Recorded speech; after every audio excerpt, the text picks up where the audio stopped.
20 मार्च को निफ्टी में क्या रहने वाला है, इसकी एनालिसिस कर लेते हैं। आज दिन भर मार्केट ने क्या किया, पहले इसके बारे में बात कर लेते हैं।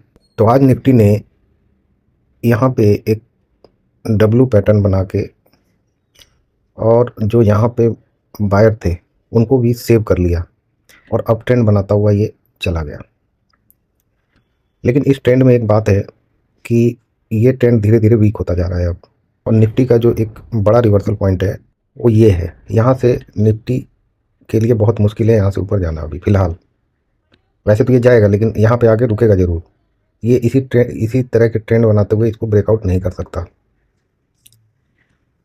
तो और ये मार्केट यहाँ तक पहुँचने की कोशिश ज़रूर करेगा और यहाँ से एक तेज़ रिवर्सल आ सकता है जो कि इस लेवल तक, फिर इस लेवल तक जा सकता है बहुत आराम से।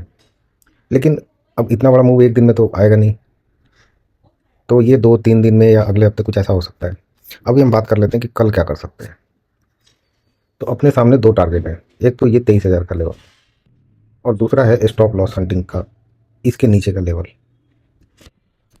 अब स्टॉप लॉस हंटिंग के हिसाब से अगर देखा जाए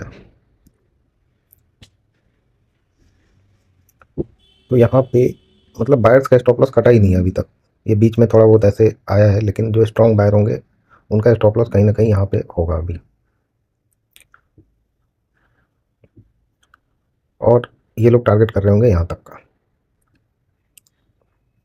मार्केट की स्ट्रेंथ जो है वो कमज़ोर होती चली जा रही है, तो मार्केट को यहाँ तक तो जाना ही जाना है, लेकिन इसको लिक्विडिटी चाहिए। लिक्विडिटी कहाँ से आएगी? लिक्विडिटी आएगी, पहले ये ऐसे मूव देगा और उसके बाद फिर जब यहाँ लिक्विडिटी हो जाएगी तो फिर ऐसे ब्रेक करके ये कल के दिन ऐसा हो सकता है।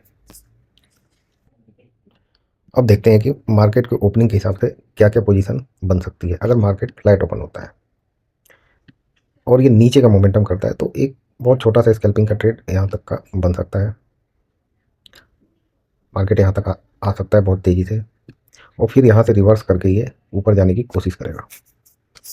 तो यहाँ पे इस तरीके से ये जो जोन है, ये डिस्काउंट जोन है, यहीं तक है।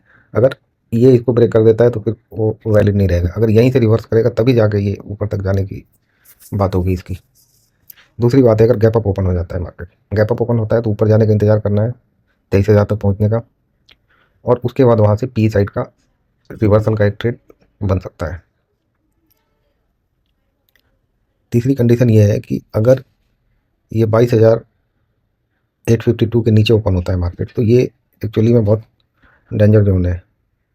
यहाँ से फिर नीचे का ट्रेड बन सकता है, लेकिन यहाँ मोमेंटम का भी ध्यान रखना ज़रूरी होगा। तो ये है एनालिसिस।